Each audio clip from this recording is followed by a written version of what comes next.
What's up, guys, and welcome to another episode of Coach's Corner on the Powerhouse Mentality podcast featuring Marco from Silverback Media. Welcome back for episode 3. What's up? What's up? How's everybody doing? How are you doing? I'm doing good, man. It's been a while. We skipped 1 month because of the CrossFit Open just taking everybody's lives. How'd that go for you? Did you make quarterfinals, by the way? I did make quarterfinals. Oh, I just didn't right. do That's what I'm talking quarterfinals because there was just like a lot of I was dealing with a back flare up and I was like, is it worth it? Probably not at this point. about. Yeah. But yes, I That was did it. make quarterfinals. Nice. Congratulations and good call on not doing it, especially. And that was like right around because I know you traveled for the Arnold too, right? Yeah, it Was was that, literally like I had to. So for week 2 of the CrossFit Open, I got to Ohio on Thursday when they announced it. So when I got off the plane, I looked at it and I was like, oh shit. oh, And crap. my plan was I got home Sunday night. So I was like, Monday morning, I will be able to do this workout. And I felt Okay. terrible. Yeah. Yeah. And My score could that's have been not a, so much better, but it was just like, I got it done. it's not like there's not a good one to feel bad. They're all going to suck. But that's a particularly rough one because of the skill component. Yeah. Yeah, When your I mean, nervous system is all screwed up from traveling and under eating and over caffeinating and all these things, then your timing is so off on like yeah. everything.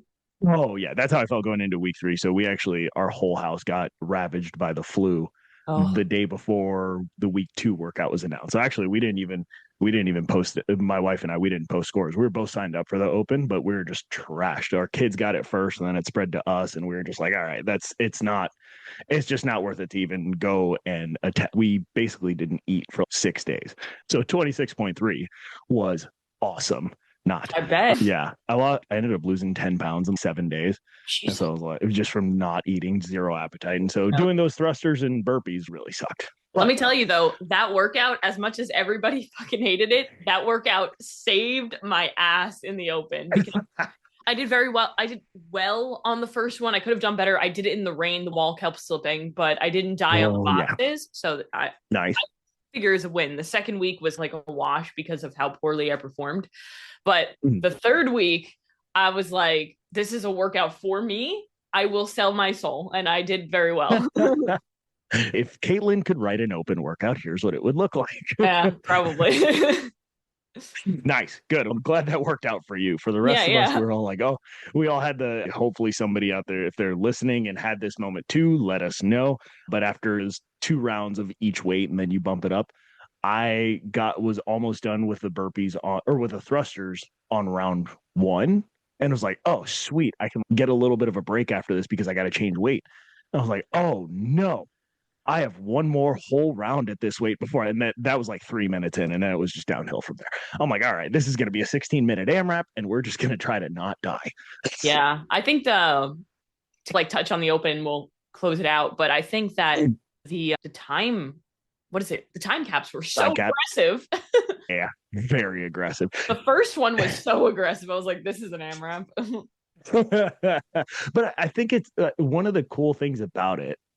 And so there's this other CrossFit podcast that I listen to. It's called Get With The Programming. I don't know if you've No, I haven't. heard of them, but I'll check it out. Chase Ingram, who does the announcing on that, he's one of the hosts with another guy who's been to the games, runs an affiliate. His name's Bill Grundler. They're both very knowledgeable and they've been in it for a long time. And one of the things they talk about is like we have to remember what the purpose of the Open is. It's like the last few years, the Open has been, and this isn't necessarily right, wrong, or indifferent. It's more just like different perspective. The last few years, the Open has been written a little bit more as like a let's make sure everybody can play kind of situation. Yes, 100%. Or this year, and I think the time caps was a really big factor in it because it's not like they did it with heavy weight. Yeah, Right. a little bit skill wise because of that second week in the ring muscle ups, but there wasn't anything heavy. True. Relative to what the purpose of the Open is. But the purpose of the Open, in theory, it's a test of fitness, and it's also like we need to figure out who the fittest people are, so that way we get the right people moving to the next stage of competition. Correct. And I think the time caps was the way that they push that intensity. It's actually a really good point. And what I learned too with the time caps is I was like, there's no way I'm coming close. And then you push harder than you think because you're chasing the time cap and you're like, oh shit. Like I if I was just like a little bit stronger, I could. Yeah. And it gives you that, and that's exactly what you're looking for. It's just that little glimmer of hope at the end of what is it? It's like the light at the end of the tunnel, but it's not a train. Right. Say, if I could have done this and this, maybe I could have gotten a little bit further. Or for some people, maybe I could have finished it. And it's like that little bug of motivation and just right out of your reach that like gets you back in the gym that next week after it's done to say, oh, maybe I can, maybe next year, like something like that. We didn't get a repeat this year. If a repeat comes down the road and you like take that approach with it over your training over the next 12 months, then when the open comes around next year, then you get to take that test again and see how things have gone. Yeah, it is a very cool.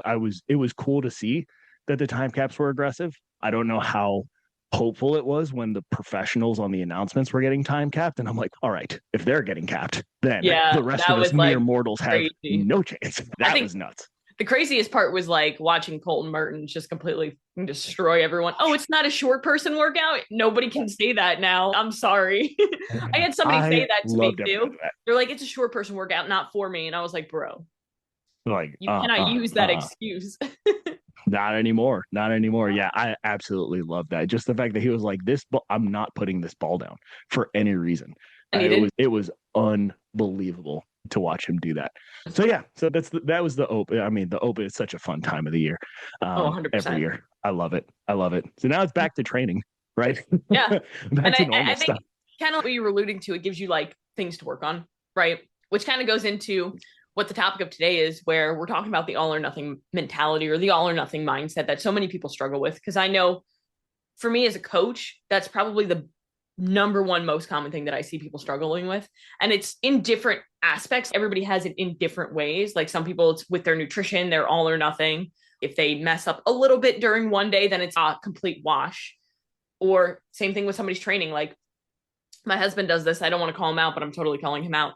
Is that if he wakes up a little late and he's like, oh man, I only have 20 minutes before I need to start getting ready for work. It's like, I can't work out. So I'll sit and scroll on my phone for 20 minutes. You could get up and do 10 minutes of burpees if you really wanted to do something. You can go on a quick run. Like you could do something instead of just saying, nothing. Absolutely. And I think we were messaging about this when we were coming up with the topic for this one, where it was like, it feels like we just need to rename the series Battling the All or Nothing Mindset. Seriously, though, because so like everything is relevant towards it. Yeah, it keeps coming back to it. And I think so. Yeah, we wanted to take that approach more specifically to how to, if you need to modify workouts, modify something within a workout, whatever the case is. I think the last couple episodes we've done more on the nutrition side. So this is more on like the training side of it, right? And as we get into it, and I was making some notes on it just to stay organized because I'm on like 6 hours of sleep. I was coaching classes this morning, so I'm right there with you with some ghosty ghost. But hey, so ways that I try to think about it is, one, what type of training do you do and do you enjoy? Like for you and me, it's CrossFit. But I'm sure there are people listening that don't do CrossFit, so I don't want to make it super specific to that, right? Granted, some of the examples we might use will probably be that just because that's what we draw from, but we can span out from that. So what type of training do you enjoy? What's the reason you're training, right? What's the purpose behind it? What's your goal? Like for you, you're trying to make it to the games. For other people, if that's not their goal, we'll keep that in mind because that's going to inform how you modify something. And the third thing that I think there's, what's the reason you're modifying, right? So like the example you gave that of your husband, is it time? For some people, is it injury? Is it equipment? What's the reason that you'd feel like you need to change something that might put you in a position to say, I can't do X, so might as well not do the whole thing at all? And how can we find ways to tweak that and be creative? So that way you don't have to just punt on the whole workout, but you can modify that one little thing that keeps you moving in that workout. So that way you could still get the benefit of it and keep moving forward to the next day. So those are kind of three aspects of it that I think through. I don't know if there's any other pieces of it, like before we dive into them, that comes to mind for you. No, I think that's the biggest thing. That's the biggest thing that covers it really is what type of training are you doing? I think another thing that kind of goes off of that is what kind of we'll say split, because a lot of people do bodybuilding type style training or weight training. If you're doing CrossFit, it's similar. Like what is your split? Like how many days a week are you working out? When are your rest days? When are your recovery days? What is the expectation that you're holding to yourself with that? And the purpose is truly the foundation and is where it all begins. And start is like, what is the purpose behind why you do something? So for me, like you said, I'm trying to go to the CrossFit Games, but even if I wasn't trying to go to the CrossFit Games, I have a purpose to train because it makes me better both physically and mentally. Like when I go into my gym and I start working out, it's not just a physical thing. It literally makes me it makes me able to deal with things in life that are going to happen more easily because it's uncomfortable. I'm pushing myself past limits that I set for myself. And a lot of people don't even know what that feels like. So I think knowing what your purpose is, whether it's small or big, is so important.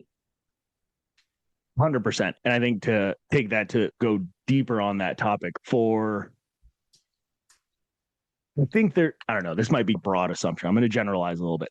I Yeah. think a lot of people from a purpose perspective, if they can find within themselves that purpose that you just laid out from a training perspective, a lot of people would be much better off. And I would assume that most Facts. people probably want that. So if we put that aside for a second, then if we think about what's the goal of what want to get out of training, like you said, you're going to the games where other people may not be. We all may be in there for that same purpose, like you said before, right? Building capability and capacity within ourselves, like believing that we're capable of more than what we thought, right? And using the gym and whatever form of training we do as a conduit to that, right? Where the goal piece, at least for me, comes into play is then on a day-to-day basis, depending on what's going on around the rest of your life, how you change what that in the gym experience looks like for you for what that day provides. So like for you, then you just tell me if I'm making wrong assumptions here. For you, if you're going to the games and you've got personalized programming from a coach, right? A lot of that is this is the work that's required. Go Correct. make it happen. Where the flip side of that is I'll just use me or like a bunch of the members that I have at the gym where I coach. A lot of us are not training to go to the games. And that's okay. It's not wrong. Nobody's wrong. It's just different Yeah. goals. So, if they come in and they're like, hey, we've got heavy front squats. Actually, we had that today, but it's heavy front squats and my knees bugging me.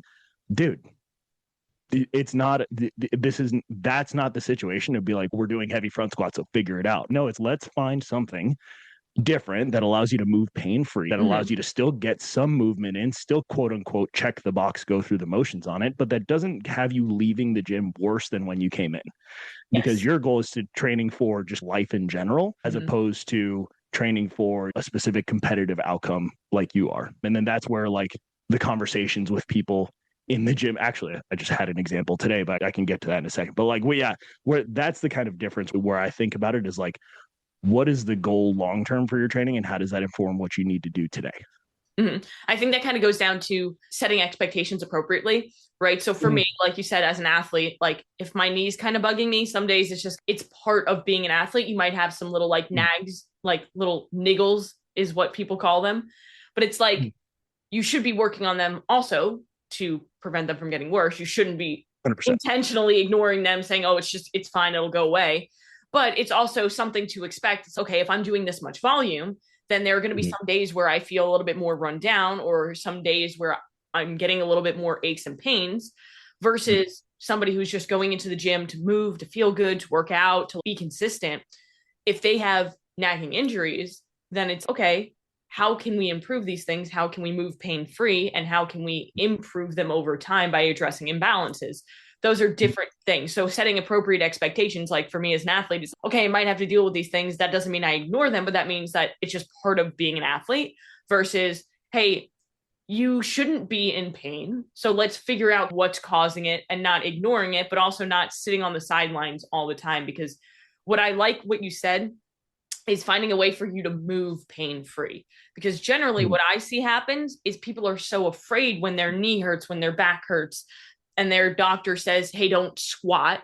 That's literally the worst thing that you Horrible could advice. The do. worst possible advice If that you you can don't ever. use Yeah. it, you lose it. So if you're not squatting, think of it as my knee hurts. Oh, I won't squat. My doctor said I have bad knees. I won't squat. First of all, you're putting yourself in a box that you shouldn't be putting yourself in. You don't have bad knees, you have poor movement patterns. Second is when it comes to your knee, it's going to now see squatting as a threat because it doesn't feel stable because you're not putting it through that range of motion. You absolutely nailed it. And there's one thing I want to tease, and it's just something that comes to mind for me as we're talking about it, is the difference between pain and discomfort. Especially, and not saying it, look, anybody that does hard training in general knows the feeling of discomfort. Do I think CrossFit introduces more discomfort than some others? Yeah, in different ways, right? We'll say, but Yeah. yeah, yeah. Based on your face, I'm going to assume you agree. It's more of like a So total body discomfort versus my arm burns from these bicep curls. It's I think my soul literally left my body and my nervous system is on fire. It's a very different feeling. yeah, yeah. We had a workout the other day. I'll tell you about it later, but I was fetal for 2 or 3 minutes afterwards. I was just curl up in a ball, and I'm like, just gonna lay here for a while until I feel like I can breathe again. That's discomfort, right? Pain Yes. is, I don't know. You tell me, I'm going to tell you how I delineate, and then you tell me if you think different or how you would define those two. I would Mm-hmm. look at pain as like more, this is going to be a bad way to say it. It's not great. Pain is like when I start moving, I cannot go through a full range of motion before I feel like a sharp pain somewhere. I think that's a really good way to Mostly in a define it, to joint, be but I honest. think that there's obviously muscles and stuff too, right? Yeah. Discomfort is I can still move through a range of motion. There's nothing sharp, but it is just a dull and very uncomfortable burn versus a pain. Mm-hmm. I don't know. It's like that's not a great tangible definition. Yeah. But I think those two things need to be like, if you're doing squats, if you're doing wall balls and your quads are burning, that's not pain. That's discomfort. That's supposed to happen, right? Mm-hmm. If you're squatting and your knee feels like you're getting stabbed in the patella every time you almost get through a full range of motion with load on it, that's pain. Let's find a different way to move you through a pain-free range of motion, right? That would be the example I would use. I think the examples were a perfect way to define it because I think it's really hard to define those two words, discomfort and pain, because I feel like it's relative to the individual, right? So what's uncomfortable for me might not be uncomfortable for somebody else and vice versa, right? Because just because I've trained Yeah. myself so much to handle a certain level of discomfort, but if I threw Mhm. like my brother into one of my CrossFit workouts and he's only used to doing just strength training, he'd be messed up and he'd be in a lot more discomfort than I would be depending. Yeah. So I like the way that you use the examples because I think it's a good way for people to understand what it truly feels like to be uncomfortable versus what it Mhm. truly feels like to be in pain when, hey, maybe we should modify things. And I think that is one area that does hold a lot of people back because I think that so many people, they'll get an ache or a pain, or they'll have an ache or a discomfort, and they immediately think, oh, I'm injured. I can't do this. And they'll modify it before they even need to. And they don't realize that they're just holding themselves back. Yeah. Yeah. And that's a tough one because you've got to, you almost have to feel the experience of feeling the discomfort, going through it, continuing to go and realizing that it didn't get worse before you learn that distinction for yourself. And like you said, everybody's a little bit relative. So yeah, it's a tough one to tease out. It is one of those, it when you feel it. So I'm like racking my brain trying to think of a better way to explain it so people can feel it for themselves. Yeah. I think to add to it while you think, I think a lot of Yeah. people, they have an incorrect relationship with discomfort or an incorrect relationship with pain just because they don't have the experience with it. So if somebody has never done any sort of weight training in their life and they're like 50 years old and they hire a personal trainer because they want to get in shape and they go into the gym and they start doing tricep extensions on the rope and they're doing it and their tricep starts burning and they just, oh shit, like, oh, I hurt myself. No, you didn't. Your triceps are just burning. That's just because they're not used to that feeling. So I think it's just so many people have a poor relationship with it that they don't truly understand what it feels like. So if you throw somebody into a CrossFit workout and they've never done it before, they feel physically uncomfortable and they define that as pain. Okay. I think, and that gave me what could possibly be one of the worst analogies I'm going to use, but we're going to try Let's and see do if it. it works. Yeah, let's see it. We're going to explore this space together and see if it works. Pain is more of a microwave, where discomfort is more of a crock pot. The crock pot is going to be slowly warming up, and you're going to feel it, and you're going to be like, "Wow, what is that?" But it's not going to be something immediate or sudden. Where pain, more often than not, I don't want to speak in total absolutes. Right. Pain is going to be something where it's more of like a immediate, you do a rep, you feel something sharp right away, and you're like, whoa, what in the world happened there? Discomfort, like that lactic acid buildup, let's say in your triceps when you're doing tricep extensions. That's not one rep to the next. Holy crap, what's happening to my triceps? Yes. That's each rep is getting a little bit progressively more uncomfortable, right? Where if you're doing tricep extensions and all of a sudden you feel bam, like this shot of pain, the shot like a microwave, right, in your tricep, that's pain. Probably put the weight down and give it a second to see if it gets better, right? But if it's slowly progressing over the course of a set or over the course of a workout, that's more than likely discomfort, and you're probably okay. Yeah, I actually I like that analogy, not gonna lie. Ooh, I okay, good. also it's one thing that I look at for myself, right? Because like I said, I'm an athlete, so I deal with some discomfort sometimes, like my back Mm, will hurt or my knee will hurt or my shin will hurt or something will hurt always. But I look at it as, did I feel a particular movement or a moment in the workout where I was like, fuck? Or was it more, mm, oh, I'm just like achy and dull, achy, sore, tender, tight now? yeah, And that's the way that I think of it, as if I'm okay versus maybe I should check this out. Because generally, what yeah. happens is most people don't injure themselves when they have pain, even. A lot of the times, Mhm, it's just poor movement patterns and a joint is working harder than it should. So it's just causing tightness. It's causing one muscle to work harder than the other. It could pull on something. So, for example, mhm. with my knee stuff that I've been dealing with, a lot of it is my VMO is overworking. So actually pause. Let's get a little bit dumbed down. So the inside of my leg is weak as hell, and the outside of my leg is taking over everything. So that muscle is super tight and it's just pulling things, and the other one's just Mhm. chilling there, not doing much. So it's because of my poor movement pattern when it comes to my squatting. So it's like little things that I have to fix in order to make it happen and make it feel better. So for a lot of people, my knee hurts because my ankle mobility is terrible. My hip mobility is That's a big one. terrible. So unless you were like, oh, I did a squat and at the bottom of the squat I felt something like explode in my knee, you're probably okay. Mm. Yep, 100. Yeah, absolutely. And I think then for in terms of corrective action Yes, for let's say someone that has like the example you said, someone has bad ankle mobility, which goodness gracious, if that isn't like everyone. the majority of people that start squatting, right? When Oh they my god. realize, oh, I can't get to depth with my heels down on the floor. The best corrective action to do for something like that, in my mind, is finding ways to work through a full range of motion as best you can. Yes. Proper movement patterns, of course, right? Like technique over everything, but full range of motion is the best way to then work through that because like with as light of a load as you possibly need to properly move through that full range of motion, right? With the proper movement patterns. Progress it if you need to. If you need to squat to a box, if you need to squat to a bench, you need to squat to a medicine ball. Totally cool with all that. Find ways to find that progression until you're able to work through that full range of motion with proper mechanics. Then, if you've got, that's for more of the movement pattern side of it. If you've got someone that's got an injury, a niggle, like you said, right? Let's just use the knee example and we have a squatting type of workout. Again, I'm going to use a CrossFit example, but we can tailor this to any type of training, right? In my mind, where I go first is, like I said, what is the first is how can I get somebody moving pain free? Second is how can I find them a pain free movement that is as close to the movement we are trying to do within this workout as possible to preserve the stimulus, which is more of a CrossFit specific term, but it's basically what's the purpose of the workout. So it's like how can I find something that they can do pain free that looks pretty darn close to what everybody else is doing and is going to get them the same impact, right?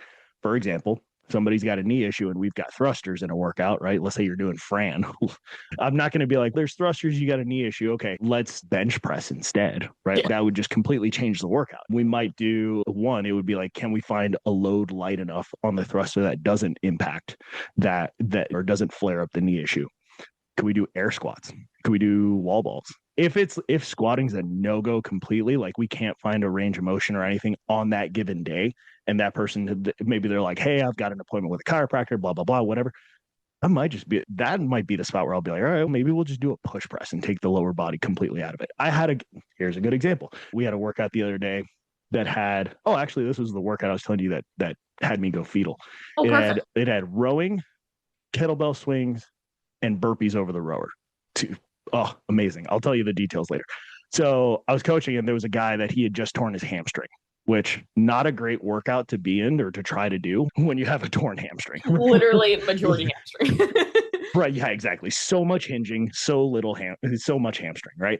So for him, it was like, okay, he could do a high hang clean and press for the kettlebell swings. He could do up downs instead of burpees, so he didn't have to fully hinge over coming up and down out of the burpee.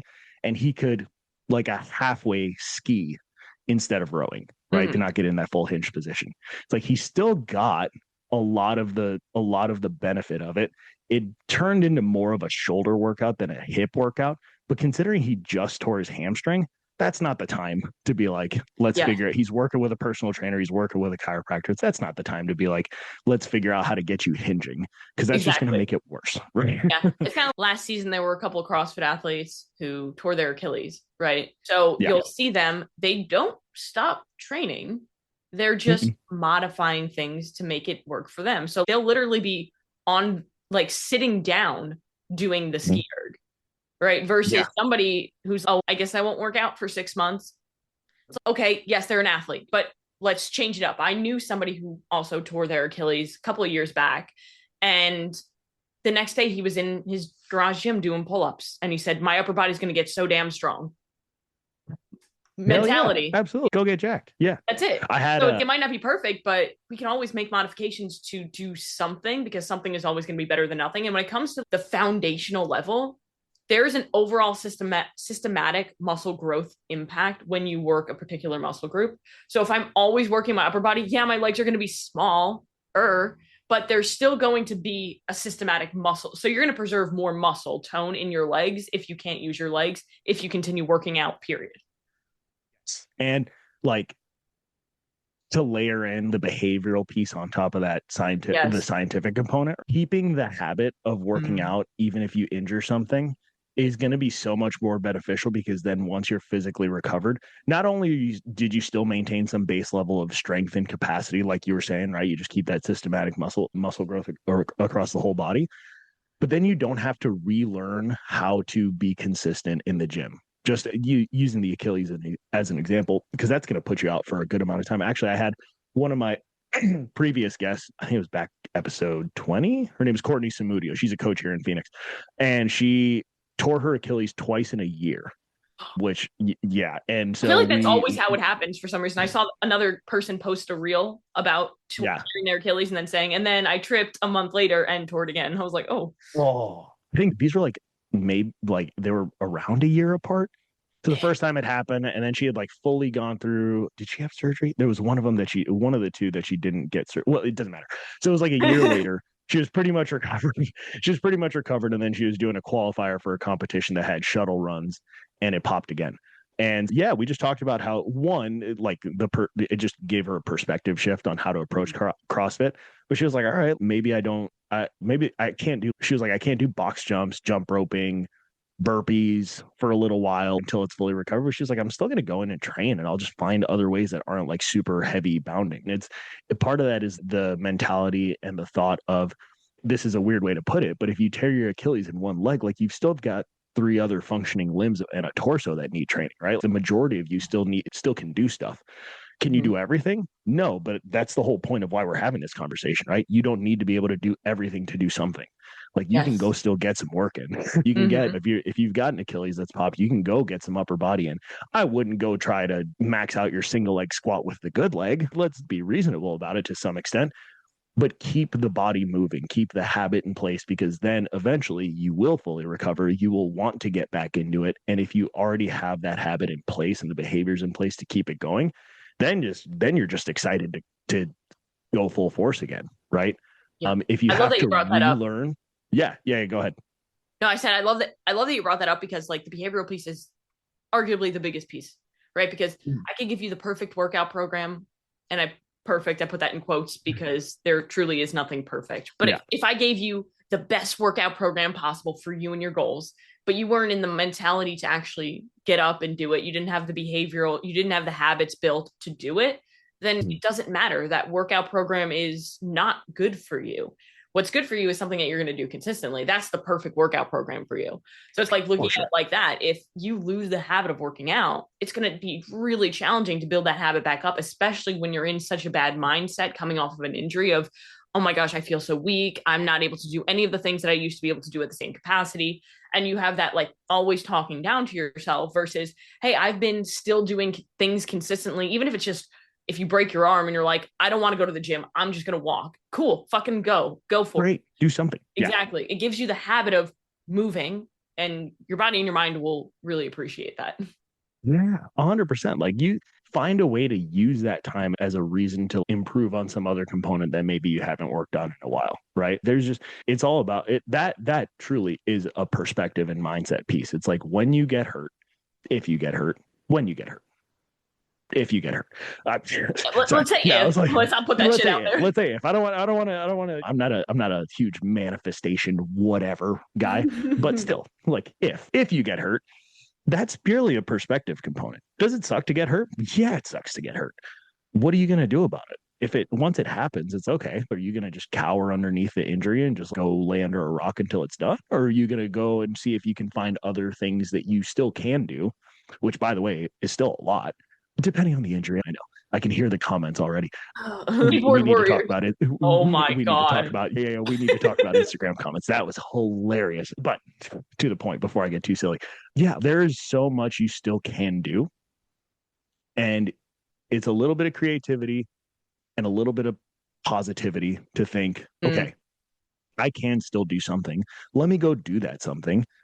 And we're just going to keep it moving because at some point the thing that's hurt will come back and then I'll be able to get back to fully doing the thing that I love to do. And that's something that I always remind myself is like nothing ever lasts forever. So if I do have some sort of an injury, it's going to get better and I'm going to be back to where I was before. And I know that when you're in the thick of it, because I know there's probably people listening to this who are in that position where they're injured or they have something going on where they maybe can't do the things that they used to be able to do, you'll get back to it. Just you have to trust it. The reality is that when you're in the thick of it, even back when you were sick, I'm sure you've had this because every time I get sick, this is what happens. I'm like, oh my gosh, I'm never going to get better. You're almost like in that hopeless mindset of, I can't see myself getting out of this, but you do. You always do. There's always a light at the end of the tunnel, always. So it's just about not quitting on yourself and not giving up. I think there's it was my daughter asked me. So my daughter's 6, right? The other day, I'm getting her ready for bed, and she hits me with the most philosophical question of all time. She goes, "What's anxiety?" I'm like, Oh "Oh my shit." God. I'm like, "Oh shit." I'm like, "Oh, you have opened a can of worms here." But part of what we talked about, I'm not going to go through the full conversation, but part of what we talked about is like, still, it is that I told her that the way, and I'm going to say this, I'm not a clinician, I'm not whatever. Put disclaimers on it. What I told her was the best way to deal with anxiety, that everybody has it to different levels. But I said the best way to deal with anxiety is to take action anyways, not knowing how it's going to turn out. And part of it, why I bring that up with this is if you get hurt, right? If you get injured, if you're in the thick of whatever the thing is, at least for me, what I've been trying to do lately is disconnect the expectation of a timeline on when it's going to get better. Believe that it's going to get better and then just take it one day at a time from there. And like it'll be better in, oh my gosh, goodness gracious, I'm all over the place. Have you heard of the Stockdale principle or Stockdale paradox? Yeah. Yes. Yeah. And I'll try to do a quick summary for people listening if they haven't heard it, but Google it in case you want to read up on it. So it was Jim Stockdale. He was a prisoner of war in Vietnam, I believe, right? And basically he had this belief, or the paradox that came up, which is that he always believed that he was going to get out of the prison in Vietnam, but oh my gosh, I'm gonna butcher it. He never put an expectation on when it was going to happen. It was just literally taking it one day at a time, what you're alluding to. Yeah. And when somebody asked him after he eventually got out and the story came out, they asked him who didn't make it out of the prisons from like the prisoner perspective. He said it was the optimists. It was the people that were, oh, by Christmas, we're going to be home. And then Christmas would come and it wouldn't happen. Oh, by Easter, we're going to be home. And Easter would come and it wouldn't happen. And those people would slowly lose hope over time because they put this artificial expectation on when certain things were going to happen that they didn't come to fruition. They didn't have control over that outcome. They didn't come to fruition. And then they just fell deeper in the hole. I'm sure there's other factors, whatever. But his perspective was, this right now sucks. I believe it will get better. I don't know when, but I'm going to approach it one day at a time until that day happens. And I think that's like a helpful one when you're in the, like you said, the thick of it. I know we've been talking a lot about the injury perspective here, right? You hurt your knee, you do CrossFit, we do a lot of squatting type of stuff. It's very easy to be like, oh, crap, I'm just going to not show up. Or I'll show up when it gets better because it'll be better in 3 months because the internet told me, right? Or you could just keep showing up, modify what you need to, work around the injury, keep doing the things that you need to do, disconnect yourself from the expectation of when it's going to get better, and eventually it will, and then you'll be back. Yep. But you take it one day at a time and not try to focus or plot out too far ahead, like how exactly it's going to play out, because you don't know. None of us know. Exactly. And that's the beauty of fitness. There's so many different things that you can do if you can't Mm-hmm. do one thing. Even if it's like you said with CrossFit, it's very squatting heavy. So if you can't squat, it sucks, but there's still so many different things that you can do. Even Oh like yeah. you said earlier, squatting to a box if you need to, or doing some Mm-hmm. sort of a full range of motion. So if you can't squat with the load prescribed, then hey, can we just do air squats? Can we just do Yeah. goblet squats? Can we like, where's the limit? Let's find it. Yes. And I think that so many Yes. people just they're afraid, so they don't even try to look for that limit. 100%. And because they don't want to look for the limit or can't even potentially imagine where that limit might be, then they're like, I just won't go at all. And it's like, I think you and me both can at least, we can both clearly say that is the wrong answer. Not Always. going at all is the wrong answer. I would say always, unless you're like literally dying. Like obviously, if you're in a If there's you're contagious with the flu or something right. like that, But like stay home. It's cool. mentally, it's gonna feel better for you to get out and get moving and be with community and doing something hard, physically and mentally.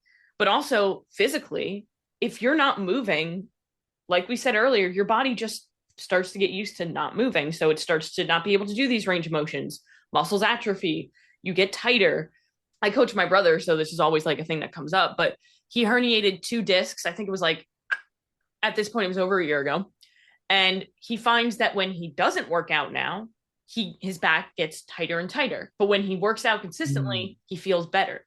So it's because your muscles just start to get tighter because they're trying to protect something because they're not used to going through the range of motion. A lot of times when you're tight, it's because you're weak in that area. So if somebody has tight hips, first thing I'm like, maybe we shouldn't stretch them. Maybe we should work on strengthening them.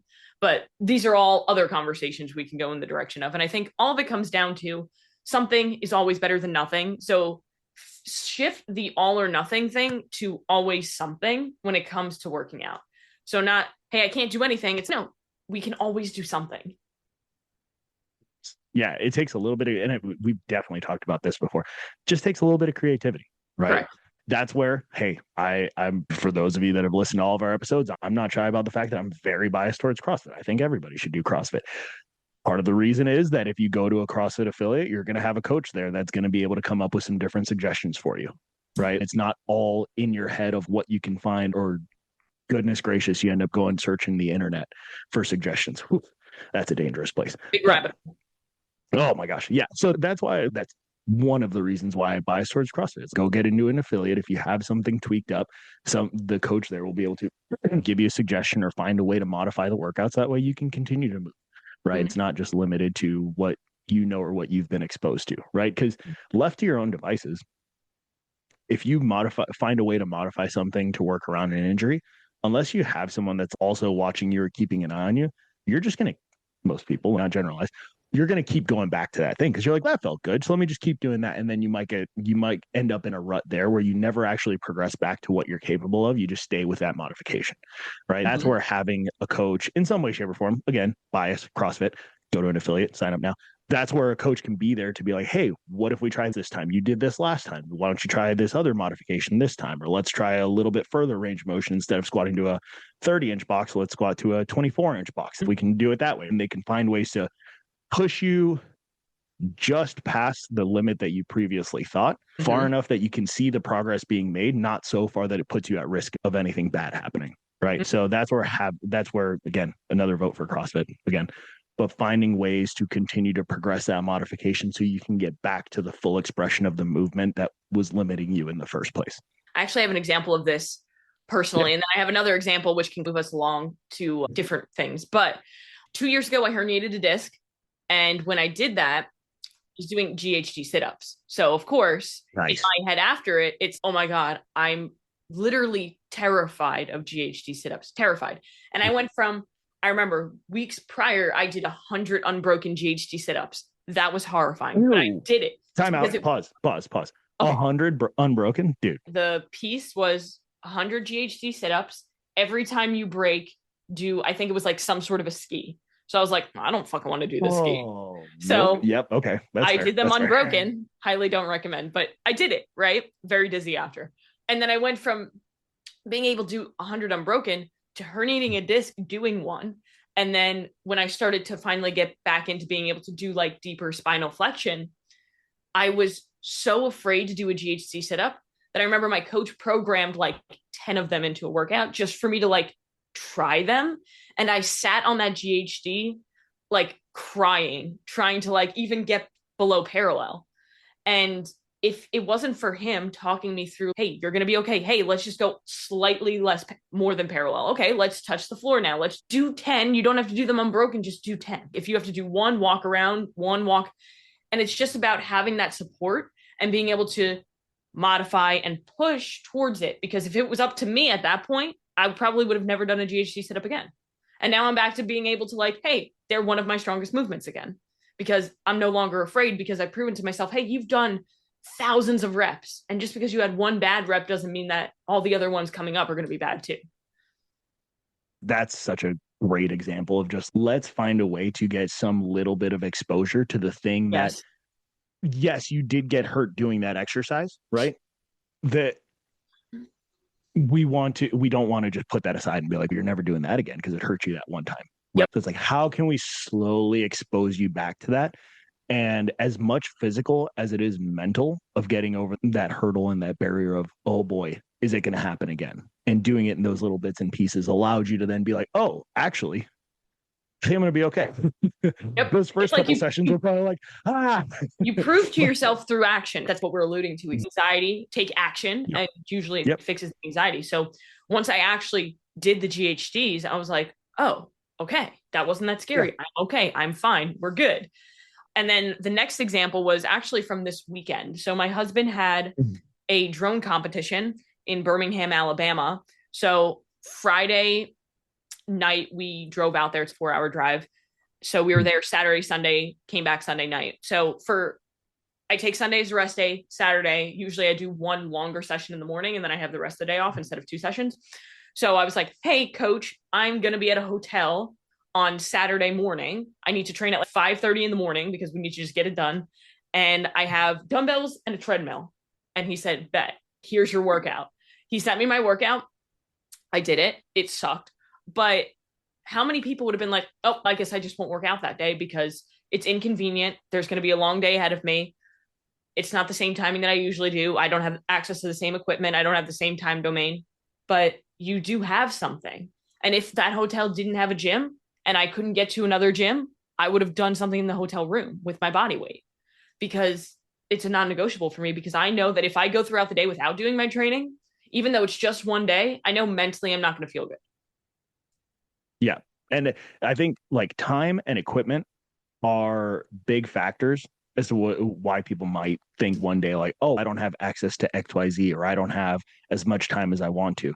And man, that's where actually this is a weird tie back to something we talked about earlier and knowing what discomfort feels like, because especially if you're limited on time, the level of discomfort that you're probably going to need that you're going to want to feel in that window of time that you do have to feel like, hey, I got a solid session out of this, it's going to ramp up a little bit. That's going to come through like less resting, more moving the whole time, and the less equipment you have, that's more body weight stuff, which is surprisingly harder than the weight stuff. I don't like know about you, when you've like, got weights, you can just drop it. But your body weight, the thing is, I find that if I'm doing like 5x5 heavy squats versus I'm doing a workout that has 300 body weight air squats, I'm probably going to be more sore after the fucking air squats. Yeah, the amount of, and that's, because the amount of mass that's being moved over the course of that time. And you can do, if you're doing 5x5 heavy back squat, right? You've got time to warm up, you've got time to do mobility, you've got to do mobility work, you've got to do your warm-up sets, then you've got to do your actual working sets, which if you're properly doing a heavy 5x5, like you're not going every 2 minutes. Like you got to rest a few minutes before you can properly go with another heavy set of 5. Where if you're doing 300 air squats, still need a little bit of warm up, still need a little bit of mobility, but you can pretty well you can get through that a lot faster. But guess what? That's going to be really uncomfortable. But that's something where if you're limited on time and if you're limited on equipment, you can absolutely get that done in almost whatever, and change the number. There's nothing magical about the number 300, right? It's just to be clear, but a little bit of creativity and a little bit of willingness to know what that discomfort feels like and be willing to lean into it. And you can get a solid workout in any circumstance, right? In any situation you're in, Oh you can figure yeah. something out, Oh right? yeah. I'm that person who it's like people think, oh, you're addicted to working out. You can't go. No, I fucking love it. And I love being consistent with it. And it's a non negotiable for me. And by the way, and sorry to cut you off. Oh, go for it. So what if I'm addicted to Yeah, working let me out? be addicted. You're probably addicted to drugs or alcohol. Let me be addicted to working Yeah, out. yeah. Okay, so let me get this straight. There's something wrong with me consistently wanting to do something that's good for me. That's what I'm saying, man. Everybody always wants to say something. But Yeah. Okay, sorry. a couple of Just had years to get that ago, out. this is a good example. A couple of years ago, there's actually two situations that come up in my head.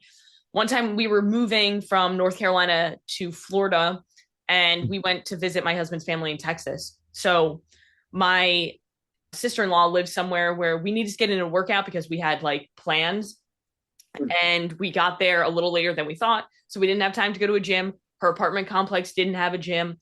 And we were like, we have two dumbbells that we brought. So let's go behind these random garages in this field of grass, and we're going to do a workout that my coach wrote for me. So it's like Yeah. super easy. It took us like 30 minutes to do, right? And we felt a hell of a lot better doing it. And people looked at us weird, but you know what? We got it done.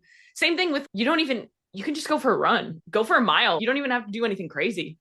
But another example is one time I flew up to New York for my grandma's funeral, and obviously it wasn't planned. It was like, oh, I have to go to New York now. And it was freezing because it's New York and it was like November. And my grandma doesn't have weights. The town that I live in doesn't have a gym. So it would be like I'd have to drive 45 minutes to a gym or I'd have to do nothing. I was there for one day. I did a body weight 40-minute EMOM in my grandma's driveway in the freezing cold because it Yeah. matters to me. So if you tell me that you don't have enough time and you don't have the right equipment, that's all I hear is bullshit. Now, yes, with a qualifier, a little baby asterisk there. Fine. That I, just a little one. I'm not letting people totally off the hook. Yeah. I think there is a gap to be bridged there for people on, okay, but what do I actually do in this amount of time? What do I actually do with with the limited amount of equipment that I don't have, right? Mm-hmm. Yes, it is. I'm with you 100%. It's bullshit and an excuse. And I will add in there that I think part of the reason that it's in there for a good amount of people, if I had to guess, is because they're like, what do I even do? That's actually a really good point. I'm glad you brought it up. ChatGPT, you can literally ask for body work. I'm sure ChatGPT will give you something, right? But for my clients, I have one client who she struggles a lot with this, with the all or nothing thing, especially with working out. And she has two young kids, right? So some days I plan to work out during this time, but my kids decided, no, mom, you can't work out during that time. We're going to be annoying. And so she's, what is something I could do in those moments? Can you give me just like something that's like my default? So her default workout is now, it's like a 10-minute EMOM, 30 seconds on, 30 seconds off of just air squats. And if you're holding your babies, you can do baby air squats, like holding the kid. Yeah. 10 minutes. You're just doing 30 seconds on, 30 seconds off. And she loves it because she feels accomplished when she's done. She feels good because she moved a little bit. And more importantly, she's building confidence in herself that she can do things. And I'll just that example specifically because it's a mom of young kids. Those kids are going to grow up seeing mom be consistent with that. That's right? a big point too. And so if that client, if you're listening to this, know that not only are you helping yourself and you're bettering yourself, but you are setting your kids up for a potential future. I don't want to make it like this whole big thing, but it matters. Yeah. A potential future of knowing what consistency with fitness looks like with good grief, if a lot of us had, and not that we didn't, but think about how many people like didn't see that growing up. And so they had to just figure that out when they were an adult. Versus if you had seen that growing up, if you had seen your parents be consistent or moving or taking care of themselves while you were younger, that just makes it look normal. Yeah. So then when you grow up, you're like, oh, yeah, that's just what we do. So long story short, to that mom, know that you're not only helping yourself. Yeah. You are setting your kids up for a future of health and fitness that they may never understand. They may never put two and two together of how your 10-minute EMOM help them later on in their life. Such a great point. And it even goes past like the physical, like the benefits of working out, right? But it's also like I saw mom do keep promises she made to herself. So Mhm. mom said she's going to work out, she's working out. I said I'm going Yeah. to do this, I'm going to do that. Because it really Yeah. comes down to having self-integrity, right? So many of us Yes. have integrity for other people, like in the sense where we keep commitments to other people. Hey, if I'm going to meet you for coffee at noon, I'm going to meet you for Mhm. coffee at noon. I'm not going to miss that. But if I tell myself I'm going to go work out at noon, but then I don't feel like it, or I had a bad day, or I'm a little low energy, I'm just going to break that promise. Why? Keep that commitment to yourself. You deserve that. Like, how bad does it feel when somebody's 5 minutes before you were supposed to hang out, they're like, oh, no, we're not going to work out. We're not going to hang out today. We're just not hanging out. And they didn't really even give you like a valid reason. They're just like, oh, we're not doing it. How shitty does that feel? Yeah. It's a good That's point. what you're doing to yourself every day when you're like, oh, I had a bad day. Yeah. That's not really And valid. it, Define a bad day. Bad well, moments, yeah. perhaps. And I would say too, if you feel like you're having a bad day, like Working I out's don't going to think help. there's a better thing you could do to turn that around than That's what I'm saying, man. Every go day work out. if I'm having like a really hard, I train and then I work and then I train. So if I have a really shitty like work session where it's, oh my gosh, everything's going wrong, this client's yelling at me, I don't know what's going on. If I have all these things going on, then the best thing I can do for myself is go to train because that's going to give me a reset. It's going to make me feel good about myself. It just makes me feel like restored. Same thing Yeah. with the low energy thing. The amount of times where I go into a workout and I feel like sluggish and not good and I get warmed up and I start going, hell yeah, I feel way Oh better. yeah. And because this is something that I've embraced more over the past year, and it's helped me hugely. It is it is more than okay to go to a workout and Yes. just go through the motions. Even myself, like as an Yeah. athlete, there are some after this weekend because we traveled, I was very underfueled, I was very over, I barely slept. It was a bad Yeah. time. But I came home and on Monday, I get my workout and I'm like, it's okay to just go through the motions if you're not feeling 100% today, because that's Yeah. probably going to be better for you than trying to peak the intensity and then injuring yourself. So I think it's about having Yes. self awareness for your body and kind of self regulating what you're doing in a sense. And Yeah. that takes a lot of time I for people to develop, I feel like.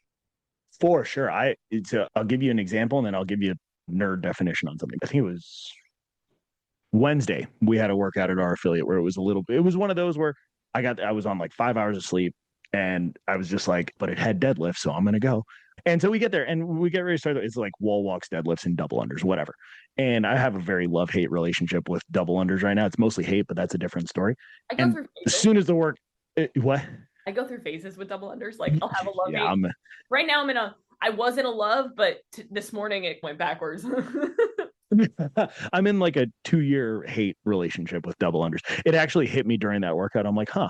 I like it was, I don't know, maybe I'll make a reel out of this. Maturing in CrossFit is like realizing you don't have to be good at double unders and you could still be a good person. But that's besides the point.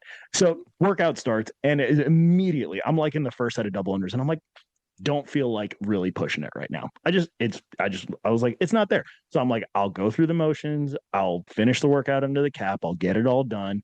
But we had a good playlist going. So I was just like vibing out. Right. And I'm like, I'm just going to move. I'm going to focus on just moving with high quality. I'm not going to worry about going crazy with the intensity. And we're just going to have a good time, good workout, cheer on my friends that are also working out with me. And we're going to move on. And it's totally okay. I like every workout doesn't need to be the perfect workout. Sometimes checking the box is just as important as having this amazing workout, right? Building the consistency is going.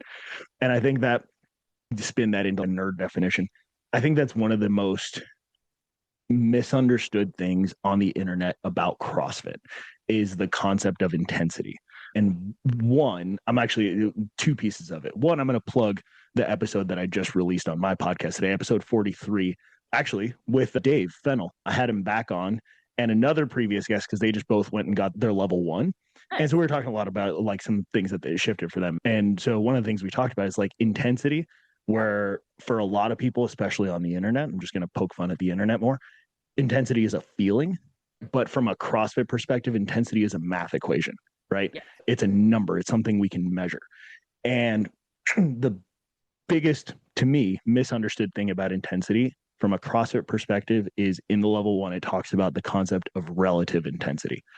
And relative, so it's the intensity within CrossFit does not mean high intensity or max intensity all the time. It means Yes. intensity relative to what you are able to give for that workout on that day. Now, that could be at its base level. It could be like maybe you're not strong enough to lift the prescribed weights. Maybe you don't have the skill, like if there's a gymnastics thing, and that's okay. That's where scaling comes into play. You modify. But the other layer of it is the physiological and psychological tolerance that you have that day. Meaning, if you're on 5 hours of sleep, you don't need to force yourself to quote unquote RX a workout just because you can. It's okay to modify the workout and modify the way you're going to approach that intensity for that day based off of how you're feeling. I'm just going to use the example of the client that you talked about, right? Two young kids, if one of them's up all night screaming, right? Because that happens.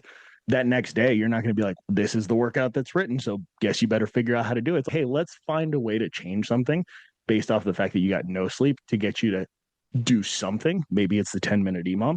So you could do something and keep moving and just go on about your day. Because we know as coaches that it's better for you to do something than to do nothing. So how can we meet you where you are, maybe give you a little bit of an extra challenge while also recognizing that, hey, maybe today's just a check the box, go through the motion day, and we're just Yep. going to move on. And the thing that people need to understand is that checking the box, and I'm somebody who always says you should always push yourself to go at your full intent. And some days, like your 100% might be 50%, but it's going to be the 100% for your day. And you shouldn't go in there to check the box. But I need to add to that because there should be like a little like asterisk next to it to say checking the box is better than not fucking doing anything. Because I think that on social media, it's portrayed that, oh my gosh, this person goes 100% every day. No, they don't. No, they don't. They do not. Absolutely not. They are lying if they say they do. Because nobody does that. Because guess where they're in the trash can if they do that. Because the best people, athletes, sorry, go ahead. No, you're good. The best athletes, the best people who have longevity, like are the athletes who are taking rest days, are the people who aren't going 100. There are some workouts where my coach literally prescribes me zone 2 work. Could I do that at full intensity and black out? Absolutely could. But that's not the stimulus for today because I've already done so much high volume. So like my afternoon session today is just like 35 minutes of bike erg and skiing intervals and then heavy clean and jerk for the day because this morning was a lot of high intensity stuff. So I could say, oh, let me black out, or I could say, oh, let me do the desired stimulus. Which one is going to allow me to be better tomorrow for my training? Because you don't just reset at night. I think a lot of people have that, oh, I didn't work out today, so I don't deserve to eat as much. Some people think that, right? Okay, yeah, but what about yesterday's workout? What about tomorrow's workout? Your body doesn't just say, oh, it's midnight, you have 0 calories and you've burned 0 calories. That's not how the fuck it works. So you need to always remember that, like, you're constantly in a state where you should be pushing yourself in your workouts, but pushing yourself is going to be relative to how you feel on that day. 100%.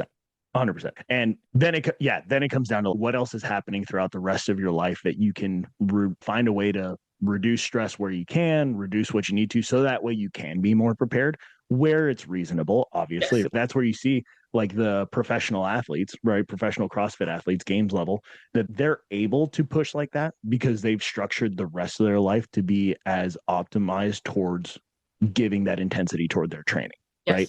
Where, if you're mid 30s, 40s, career professional, got a couple kids and stuff, and the rest of your life there's a lot of things demanding your attention and your energy. Guess what? You might not be able to give the level of intensity that a 20-something games athlete whose whole life revolves around training, yes. You're not going to be able to give that. And that's okay. Yeah. It's just different, right? You don't have to. You can still get significantly fitter, get significantly healthier, get significantly stronger by giving what you do have on a consistent basis day over day and not trying to compare yourself to, I can't do what that person's doing, so I might as well not even try. Yep. It's about not comparing yourself to other people, especially people on social media, because this is a conversation that I was having with my coach the other day, because I eat a lot of food because of the amount of volume of training.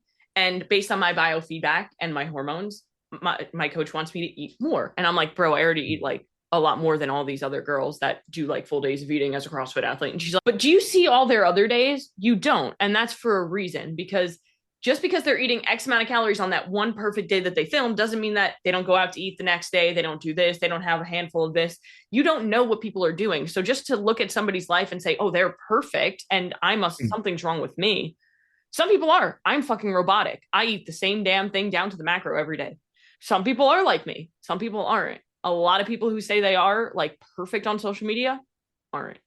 I'm the first to admit that I'm not perfect. Yeah, I actually, okay, so this reminded me of a question I thought I like I meant to ask you and then I completely forgot. So now I'm gonna come back up because there's a tie in here. Okay, you're very open about your music choices when you're on the gram On you're the training. gram. You listen to a lot of, was it NF? I'm Yeah. assuming it's just pronounced NF, right? Yes. What NIF? Yeah, that's what we call it for short. What is it about his music that impacts you so much? I And there's a relate. tie in here. I promise. Yeah, This no, no, isn't just completely. I hear you. I relate to what he says. I feel like he's in my head. In what way? If I pushed you to be specific about why. I think it's because there's a lot of times where I'm like struggling within myself and I don't know how to put it into words. And then to be able to hear that, hey, you're not alone. Other people struggle. It's okay. You're going to be okay type thing. It's like meditative in a sense. Yeah. Okay. Okay. Wait, there was I think it was either one of your reels or a story maybe that you put up recently that was like, this is my favorite song. Did you, which one was that? What song was that? Running. Running. Okay. What do you remember? Do you remember a time when you first heard that song, or like maybe one of the first times you heard that song that you were like, oh crap, I like can this remember song, the this exact song first got time me. when I heard it. When it came out, Okay. I listened to his album. I was in my garage doing my Go Wad warm up. This was like 3 years ago when I was in North Carolina. So we were in a different garage. And I physically cried because of how impactful it was on me. Because there's a verse in there and it's about like, he's talking about running away from something that's been holding him back. So like fear is what Mm, holds him back. So fear is mm, controlling his life and he's not in control because fear is controlling it. But he's saying, I'm done running away from this. I'm going to face it and I'm going to overcome it. And I mm, relate it to when I listen to that song, I think about my eating disorder. So it's even though I'm recovered, I struggle with it every single day and it holds me back as an mm. athlete. So like listening to that and being like, I can overcome this. Let's go. It helps, you know? Yeah. No, and thank you for sharing that. Yeah, I was curious to like that. You essentially went into the question I was going to ask, which was like, what was, yeah. And that, and I think that's such a, it's your life, but it's such a Mm-hmm. great example tying in with what you were saying before about the glimpses of stuff we get on social media about certain people in their day-to-day life. It's you have no fucking clue You what have no people have fucking gone clue. through to No. get to where they are. I'll give you one. I'll just give you one example from a previous guest I had. Right, I think it was episode 30. Her name is Jennifer Jones. She's been a member at our gym for a little over a year now. And as we were talking about it, I'm like, that was the first time she had done CrossFit. She had made it this whole big thing, this thing in her head of, oh, I can't do that. I can't do that. Right. And I think as we were talking through it, I think I remember I coached her in one of her first few classes.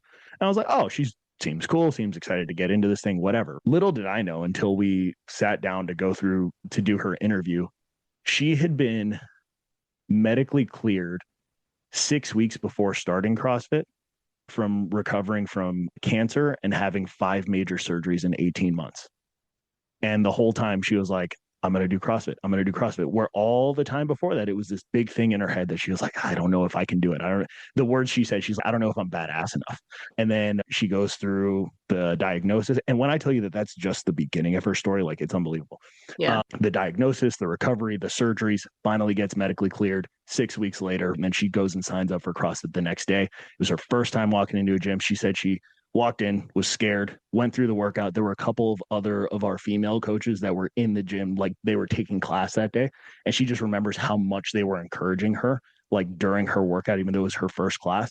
She said she went back in her car and cried because she was just so overwhelmed with, I can do this. Yep. I can do this. And it's one of those similar to the experience you had with that song. It's like you never ever know the full extent of what somebody's gone through Which is why it's to so get to the important to point just where they are. it's so important to be kind to people, right? Yeah. I'm gonna go into like social media. So this person today.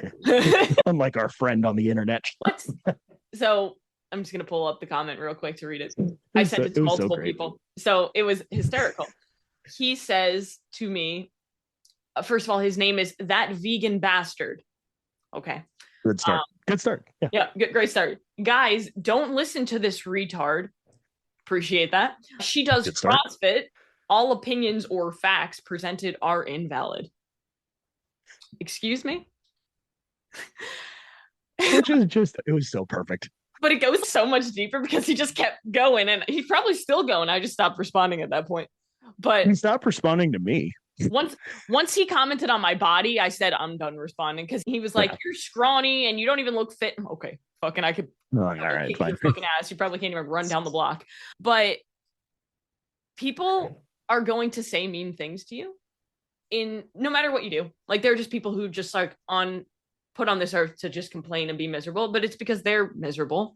So the point that I'm making here is that just be kind to people because you have no idea what that person's going through. Like he doesn't know the state of mind that I'm in. What if I was in a really bad state of mind where I'm like really depressed because of the comments, and then I get that comment and it's, oh, that's it. You don't know.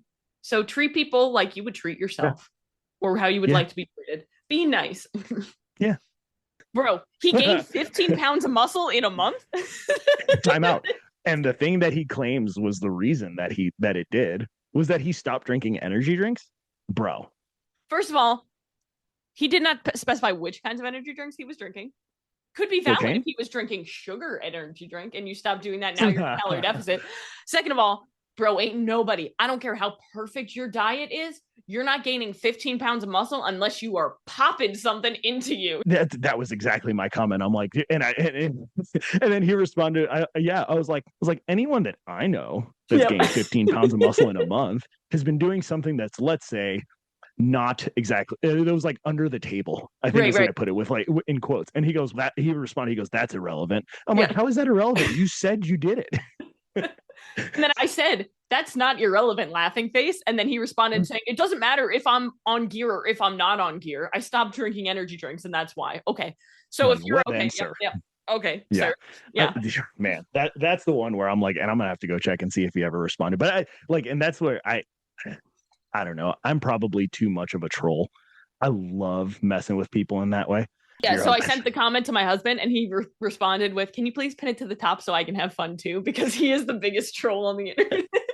Oh my gosh, it's so much fun. Because then and I don't know how you would approach this, but because I don't have enough of a following to have haters.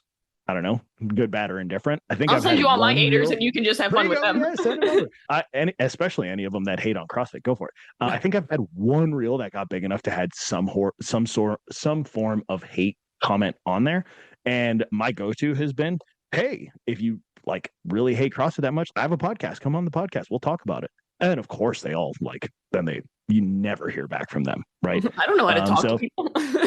Yeah, it's like I just know how to type out mean comments. So if this guy, whatever, I don't know, maybe we bring him on for the next Coach's Corner episode. Yeah. The funny thing is, I wanted to say it, and I'll say it here. I won't put it on the internet, but I'll put it on this internet. Sir, the vegan bastard, and you're telling me CrossFit and you shouldn't listen to me? Bro, veganism is the worst thing you can do for your health. Period. End of story. Oreos are vegan, friend. Like there's so many questions I have here. Honestly, I prefer to be a troll to people that have a very strong opinion about something that seems like it doesn't have there's not a lot of like substance behind it. So as soon as he was like, you do CrossFit, so all of your opinions are invalid, I'm like, wait a second. I'm like, here, let me hand you a shovel so you can continue to dig this hole for yourself, because this is going to be entertaining. And I just have fun with it. Yeah. All that to say, be nice to each other. Be nice to people. Be nice to people. Go all in on being nice to people. Yeah, you might just come across an internet troll if you choose not to. Oh, hell yeah. Don't be a troll. Yep. Be nice to the trolls. But to get back on topic, I think the biggest thing to understand is that when it comes to social media, just understand that people are showing you their highlight reel. So don't compare yourself to anybody else. Compare yourself to who you were in the past. And if you're making more progress and if you're being more consistent, that's a win. Because for sure, at the end of the day, being inconsistently perfect is not going to work for you, but being consistently imperfect will. Yeah. You just got to, good enough is good enough. 100%. I think before we close things out, we always have to throw in a couple Echo Bike workouts. I've had a couple of shitty ones to talk to you about. So one I had was every minute on the minute for 30 minutes, 10 Echo Bike cals. Whoa. So you had to get the 10 done in a minute. 30 rounds of that. Gross. Initially, you're just like 10 calories in a minute. That's easy money. Got this. And then wait, time out. I heard that wrong. I thought you said every 3 minutes, but you have to do it in 1 minute. No, it was every minute on the minute. fudge sickles. I Holy was buckets. okay until I got to round 16 and I was like, oh fuck, like I have 14 more rounds. I swear round 16 to 20 took like 10 The minutes. worst. It The was the worst. worst. I always think if you've ever run like a mile on a track, like anyone that's ever run a mile on a track, you know that the worst lap is lap 3. Because Always. like the Yep. first lap you're fresh, the last lap home stretch, the second lap you're like still fresh. That third lap is just a son of a bitch. Oh my God. And I always think about like a CrossFit workout of like where's lap 3? Like Yeah. where's the spot where it's just gonna be like this part is just gonna really suck. I You're was not you're doing too far from the beginning to be exhausted, but you're yep. not close enough to the end to really be hopeful and go for it. And It so just got so bad to the point where 10 calories in a minute. I was like, I was getting like 30 seconds of rest. yeah. And I was like, okay, this is fine. I can keep going. But rounds 27 through 30, I was like, man, I might die. I might die. I might fail the last 3 rounds. I didn't, but damn. Yeah. I'll give you one. Yeah, give me one. This is one we had earlier this week. It was a 12-minute AMRAP. 12. Yes, it was 12-minute AMRAP. 15 cals on the bike for guys. I think it was 12 was the cal number for women, and then 15 wall balls. Kicker: wall balls had to be unbroken. Ooh. So if you break the 15, you have to start the 15 over again. Yeah. Doing anything leg related after an echo bike is just the worst thing ever. Like the amount of tests where I've done, I did one once where it was every 3 minutes for 15 minutes. And I was like, it's only 15 minutes. I have to literally sell my soul. It was like 12 cal. No, it was 15 cal echo. It was 12 box jump overs and then 10 empty barbell thrusters. By the time I got to those empty barbell thrusters, I was like, at first I was like, why is there no weight on the barbell? And then I was like, oh my God, I'm so glad there's no weight on this. You're like, I'm sick. My legs don't work. Okay, so I'll give you the kicker on what happened in this workout. So the class that I went to, it ended up being there were a ton of people there, and I think we only have 12 echo bikes in our gym. I think there were 15 of us there, and so me and there was another coach from the gym that happened to be in that class. And our kind of deal is that, hey, if there's more people than equipment, members get first priority. We'll figure our stuff out, right? So already we knew we were like, all right, we got to row instead of biking, which rowing and wall balls, right? Yeah. Now, which I think the calorie conversion was like 15 or 18 calories for guys, 15 for ladies. So we already had to bump it up there. Then we're going to the wall balls, and she's, oh crap, I think we're going to run out of 14-pound wall balls. So I'm like, you can do a 20. I was like, you can do a 20. I knew she could, but she was like, yeah, she was. And I, my dumb head. I go, if you do a 20, I'll do a 30.